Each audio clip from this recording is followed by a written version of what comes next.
Hello, it is 9 p.m. RTD is time to English New Edition for tonight headlines. We have the head of state presides over the work of the 10th sessions of the Council of Ministers.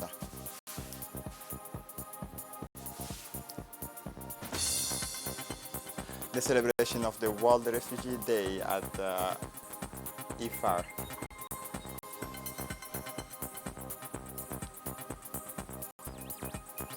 For the international scene, Europe is the world's fastest warming region concerning the climate.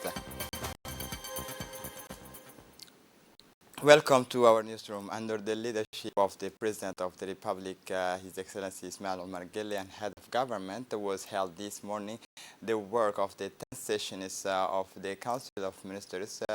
Several bills were approved and examined the following laws, according to the spokesman of the government, Mahmoud Ali Yusuf. Sous la présidence du chef de l'État, Son Excellence M. Ismail Omar Guelleh. The first question concerns draft law ratifying the African Union Convention on Cybersecurity and the Protection of Personal Data. This convention is a legal instrument launched by the African Union at its 23rd Malabo Summit in June 2014, and in Equatorial Guinea. It aims to promote security and confidence in the field of cybersecurity in Africa by standardizing regulatory frameworks related to cross-border data flows at regional and continental level. To this end, the draft text encourages member states to adopt national data protection and cybersecurity legislation and provides for the creation of supervisory authorities to oversee their compliance with the principles defined therein. In particular, it aims to strengthen and set up cooperation mechanisms between member states to prevent, detect, and combat cyber threats, promote security in cyberspace by encouraging the establishment of cybersecurity incident management mechanisms such as computer incident response centers to respond to cyber threats, and emphasize cybersecurity awareness and education by ratifying this convention. Djibouti is part of this continental and national strategy for a digital economy anchored on strengthened regional cooperation. The second question concerns a draft decree approving the Internal Auditor's Charter of Ethics and Professional Conduct. Internal auditing is an independent and objective activity which provides an organization with assurance on the degree of control over its operations, advises on how to improve them, and helps to create added value. It also helps organizations to achieve their objectives by systematically and methodically involving their risk management, control, and governance processes, and making proposals to enhance their effectiveness. Giving the trust placed in internal auditing to provide objective assurance on governance, risk management, and control process, it is necessary for the profession to have such a charter. The present charter therefore defines and specifies the mission, powers, and responsibilities of the internal auditor. It is based on international standards for the professional practice of internal auditing, and is therefore a dynamic and flexible reference framework subject to approval by the Internal Audit Harmonization and Standardization Unit provided by the Internal Audit. Indeed, auditors and verifiers taking part in an audit engagement are expected to respect the following fundamental principles: integrity, objectivity, confidentiality, and competence. However, in the public and parapublic sector, audit and internal audit governance will be handled by the following bodies: audit and internal audit committees within each of the general inspectorates and internal audit units, and the relevant boards of directors or supervisory committees as Central Audit and Internal Verification Harmonization and Standardization Unit. The third question relates to a draft decree adopting the financial inclusion strategy. Financial inclusion being the concept that aims to offer all Djiboutians access to basic financial services such as opening a bank account, accessing loans, insurance payment service, and etc. This also includes people who are traditionally excluded from the financial system, such as low income earners, people living in rural or remote areas, women, and young people. As a result, financial inclusion has become a global objective because of its potential to improve livelihoods, strengthen resistance and resilience to shocks, and promote more inclusive economic development. Financial services enable people to build up their savings, access loans, manage financial risks, while empowering them to achieve long-term goals such as educating their children, anticipating asset purchases, additional savings for retirement and healthcare. For businesses, greater access to finance can improve productivity in all sectors. The National Financial Inclusion Strategy 2023-2027 will develop an inclusive financial sector that offers quality services and products designed to meet the needs of a wide range of customers, from marginalized to more sophisticated segments, contributing to more equitable economic development. The strategy is aligned with Vision 2035 and promotes in the country as a financial services hub for the region. The strategy focuses on the financial sector as a whole, including microfinance services. The fourth question concerns a draft decree appointing the members of the Board of Directors of the National Tourism Agency. This draft decree deals with the appointment of members of the Board of Directors in accordance with implementing decree number 2023-088, Presidency, Ministry of Commerce of February 26, 2023. Article 8 of the decree specifies the procedures for appointing members of the Board of Directors as well as their term of office. The appointment of board members is of paramount importance as it ensures that the various stakeholders are represented, diversity of expertise and experience. The fifth question concerns a geographically allocating a plot of land to a company. A 23-hectare, 73 plot of land has been allocated to this company at a cost of 8,500 francs per square meter. This parcel of land has been separated from land title number 24,214 and is intended for the construction of a real estate project. The sixth question relates to a draft order also allocating a plot of land and extension to the Dawali Company. This 20-hectare extension plot of land is allocated to the Dawali Company for a fee of 3,000 francs per square meter, and 9.6 hectares will be demarcated for the plot allocated. This parcel will be used to build a real estate project called Djiboutian for the RM Company, which will be responsible for the construction of all roads, utilities, and backfill.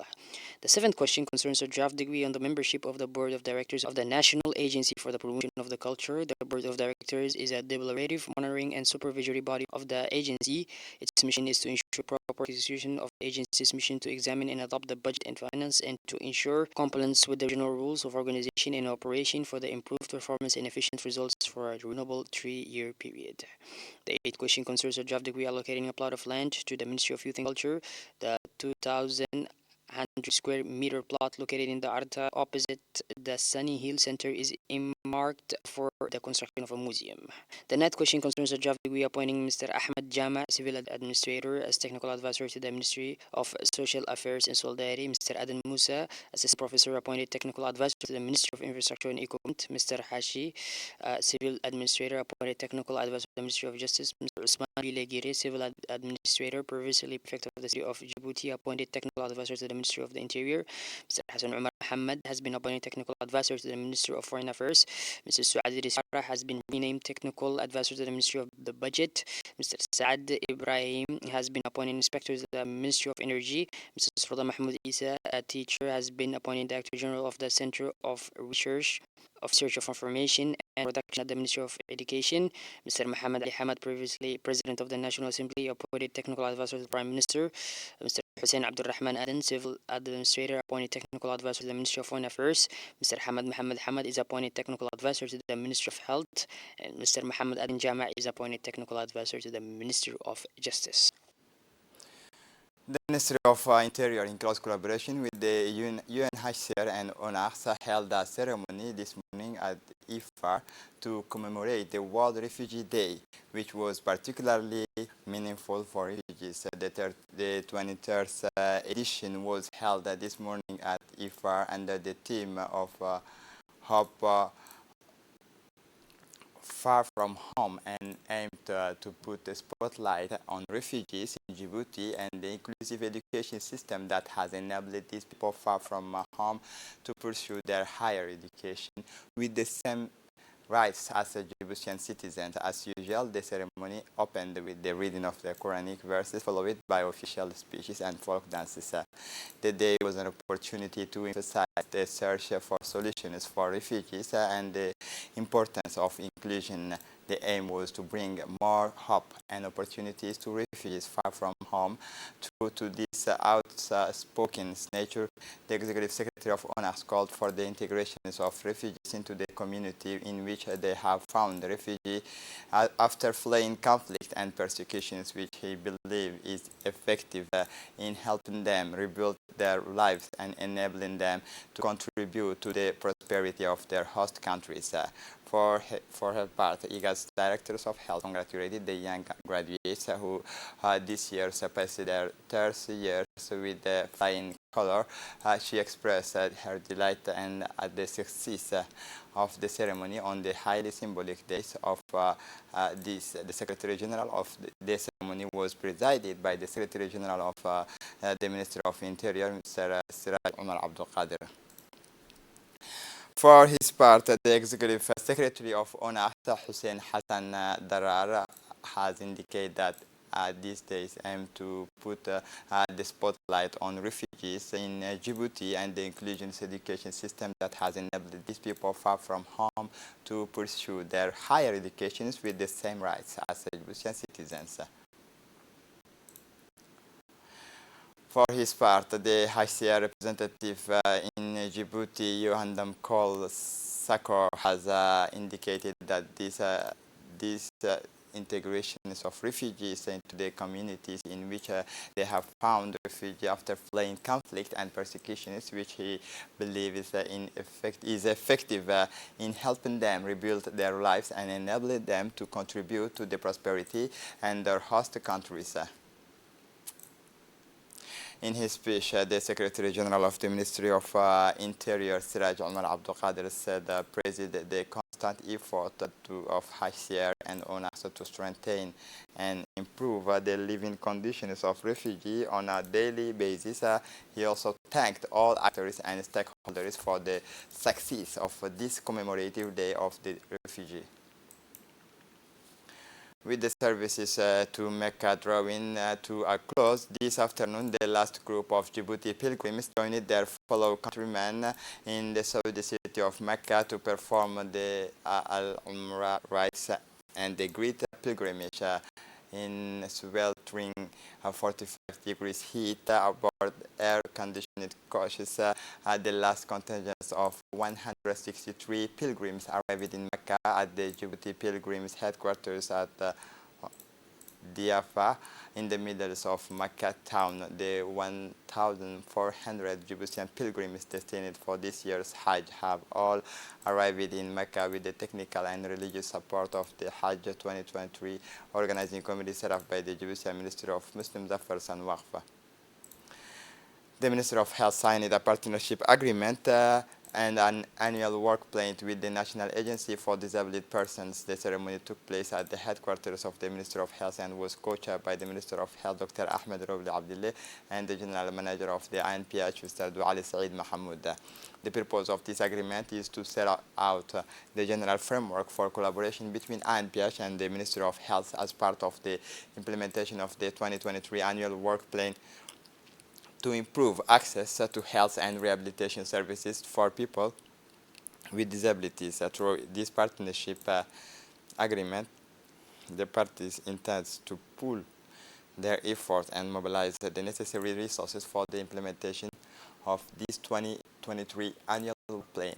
The General Director of INPH, Mr. Douali Saeed Mahamoud, said in his speech that it was more than necessary to focus on prevention, raising public awareness on the origins of disability and preventing the factors that lead to it.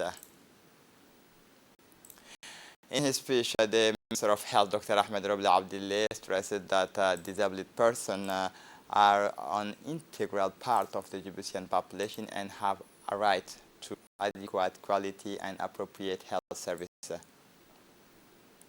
On Monday, June 19, 2023, the official launch of the integrated system for prefecture took place at the Tadjoura prefecture.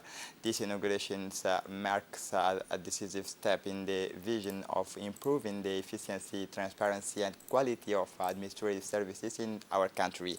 The event took place in the presence of the Secretary of State for Investment and Private Sector Development, His Excellency Safia Mohamed Ali Gadile, the Prefect of Tadjoura, Mohamed Hamad Abbas, the General Director of ANSI, the National System Information, Mr. Mustafa Mohamed Ismail, and the President of the Regional Council, prefectural officials, and the systems integrated of the prefecture project team and representative of civil society. The Prefect of Tadjoura opened the event by expressing his gratitude to all those who had contributed to the development and implementation of the integrated system for prefecture. He stressed the importance of this initiative in improving the efficiency, transparency, and quality of prefecture administration services offered to citizens. The event closed with the presentations of certificate to agents from the Tadjoura prefecture who had benefited from training sessions on the integrated prefecture system organized by ANSI since last May in the capital and in the interior region. For his part, the General Director of ANSI, Mr. Mustafa Muhammad Ismail, has emphasized the agency's key role in implementing the integrated system for prefecture project. He also highlighted the main features and key benefits of the integrated system for prefecture, including simplifications of administrative procedure, traceability and transparency of administrative procedure, reduced processing times, enhanced data security, and information exchanges between ministries and public administration departments. In her speech, the Minister Safia Muhammad Ali Gadile congratulated the project team on their dedications and commitment to modernizing public administration. She also spoke of the importance of digitizing administrative procedures to make life easier for citizens. And social development in our countries. In her speech, she thanked all those who had worked to bring this project to fruition. At the end of the ceremony, in the presence of the officials, the trained prefectural agents demonstrated their masteries of the system. A large Qatari delegation led by the Qatari ambassador accredited to the Republic of Djibouti, Dr. Rashid Shafi Al-Mari, accompanied by our Djibouti ambassador to Qatar, Mr. Dayib Dubadroble, visited Djibouti Telecom submarine cable station. On his arrival, the delegation was welcomed by Djibouti Telecom's Director of Business International, Mr. Muhammad Ahmed Muhammad, at Djibouti Telecom Haramus submarine cable stations. The Qatari delegation was giving presentations on the national operator's new business expansion area. The members of the delegation were able to see for themselves the progress of this infrastructure, which have made our country a regional telecommunications hub in terms of international and regional connectivity. These guided towers enabled the delegation to fully appreciate the technical capabilities of the national telecommunication operator, as well as the various advantages offered by these submarine cables, which supply several countries in the sub-region. At the end of the visit, Qatar's ambassador to Djibouti, Rashid Shaful Al-Mari, wrote a note in Djibouti Telecom's guest book. In the morning of Tuesday, June 2023, the new prefect of Djibouti City, Abdi Siki Qayad, began his hours of contact with the sub-prefecture of the Balbala district, accompanied by his deputy, Madam Halima Hassan Ibrahim, and other members of his cabinet. He visited the district 4 and 5 in turn. He began his towers in the 5th district, where he was warmly welcomed by the sub-prefect of staff district, the district chief, and elders. The sub-prefect were joined by the president of the commune and the head of the 5th district police forces. The prefect first visited the various district departments before meeting with the sub-prefect in the presence of their staffs and the elders, where he introduced himself and spoke about the aim of his mission is to work collectively as one. Each time he made contact, the prefect and the district staff had fruitful and direct exchanges. The prefect's next contact was in the 5th district, where he was once again warmly welcomed by the sub-prefect, the district staff, district chief, and elders, as well as the president of the commune. And the 4th district police chief joined the sub-prefect in welcoming. During the meeting, the new prefect met with the staff, elders, and of the 4th district, district chief, where he exchanged the ideas on issues relating to the personal situation, current activity, opportunities, and challenges. The prefect insisted not only on the need to redouble efforts to improve the local services provided on a daily basis, but also to further strengthen activities to combat insalubrity and maintain order. Finally, he took towers of the various departments, where he was briefed on how they work. The Ministry of Labor, in charge of formalization and social protection through the Executive Secretariat in charge of administration reforms, organized a workshop yesterday morning to raise awareness and popularize the Code of Ethics for public officials from June 19 to 2023. at the People's Palace. The workshop was attended by the Secretary General of the Ministry of Labor, the Executive Secretary in charge of the administration reforms, the Secretary General of the Ministry of Economy and Finance, and the Secretary General of the Ministry of Interior. The workshop was attended by senior executives from the sectoral ministries and the representative of the interior regions. The aim of the workshop was to raise awareness of the values and principles that guided agents in the performance of their duties. The workshop was also intended to discuss the importance of modernizing the administration and more specifically the behavior and ethics of public servants. The Blue Shark senior national team returned to the capital this afternoon after 3 consecutive victories at the international friendly tournament in Mauritius.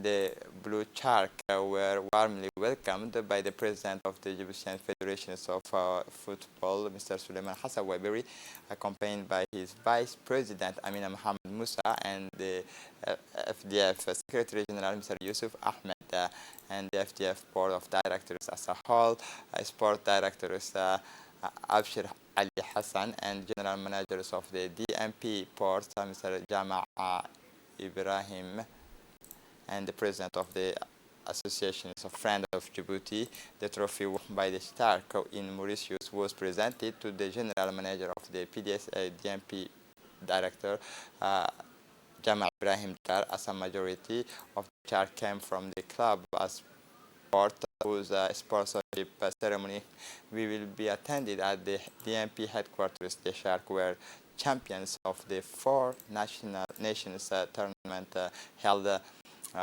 on the island in the island of Mauritius with Kenya, Pakistan, and Mauritius.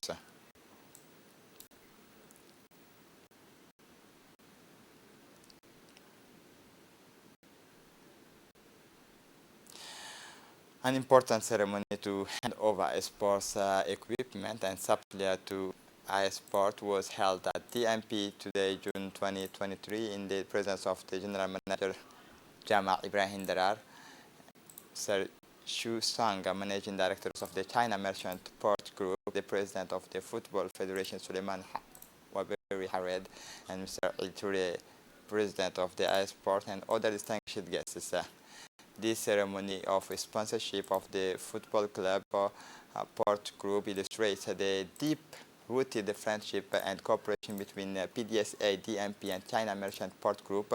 Indeed, the considerable support provided by the Chinese conglomerate testifies to its commitment to promoting the sports and relating with the historic port and its main subsidiary DMP, a sport founded in 1978 by the late Mr. Saad Omar Gille, the late Muhammad Ali Kako, and the late Abu Bakr Asso.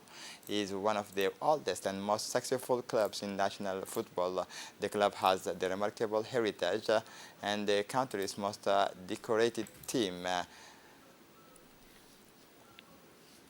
As part of the 2023 summer activities under the aegis of the Ministry of Youth and Culture, in collaboration with the Ministry of Agriculture, Water, Fisheries and Livestock Resources, the Ministry of Environment and Sustainable Development, and with the technical support of the Obok Fishermen Cooperative, the launch of the week-long promotions of sea-related professions took place on Monday, June 19, 2023 at the CDC in Obok. The objective of this promotion and training program are to raise young people's awareness of the importance of the blue economy and the marine resources for sustainable economic development, to provide young people with practical knowledge of the different sectors of the blue economy, clean technology, and marine environmental protections and employment and business creations opportunity in this file. Encourage young people to take up careers in the blue economies, merchant navy, national navy, transport and logistics, sports activities, marine activities, sea rescue, fishing, aquaculture, professional diving. Strengthening the capacity of young people to take on leadership role in the blue economies, notably as entrepreneurs, innovators, and defenders of the marine environment, promoting the blue economy such as fishing and its employment opportunities among young people is a flagship project of the Ministry Economic Integration Department, which has targeted the Obok region for its fishery resources and exceptional marine biodiversity. This week of training will benefit 13 young people from Obok and Kolangar during the week of June 19 to 25, 2023. There will also be a theoretical and practical training course, including visits and discoveries of the marine environment and coastal areas. At the end of this week of training, certificate will be awarded to all the beneficiaries. Traditional activities and the football match were on offers to the packed audience. The aim of these games is to promote traditional games and develop youth. To mark the occasion, several personalities from the State Secretary for Sport took part in the launch of this flagship summer event. Among there were the Deputy Prefect Mohammed Fouzi Ahmed, Technical Advisor Mohammed Salim, and Mohammed Farah, the Deputy Director General Ahmed Ali Ahmed, the Director of Regions Mr. Omar Hassan Abdullahi, and other distinguished guests from the region. The summer games will continue until August, giving all lovers of sport and traditions the opportunities to take part in the various activities. The success of this first stage is a real encouragement to all the organizers and participants in these editions. Last year, it promises to be rich in discoveries and emotions for all lovers of traditional sports and culture.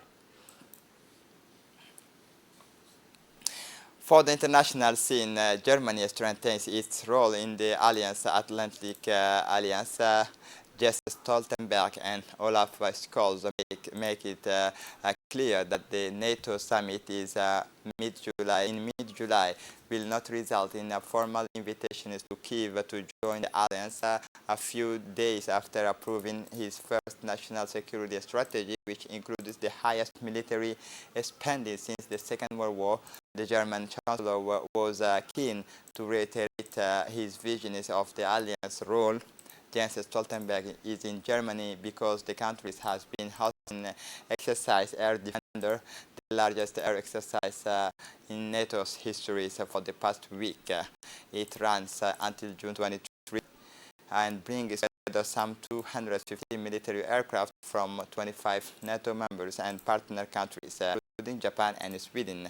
A candidate for alliance membership, up to 10,000 people are taking part in the exercises, which are designated to strengthen NATO air cooperation and protection against drones and cruise missiles in the event of an attack on cities, airports, and ports on NATO territories.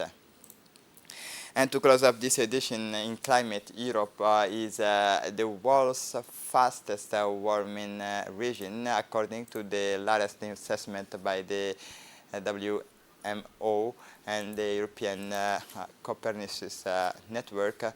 The year of 2022 in Europe was 2.3 degrees warmer than the pre-industrial average. In 2022, Europe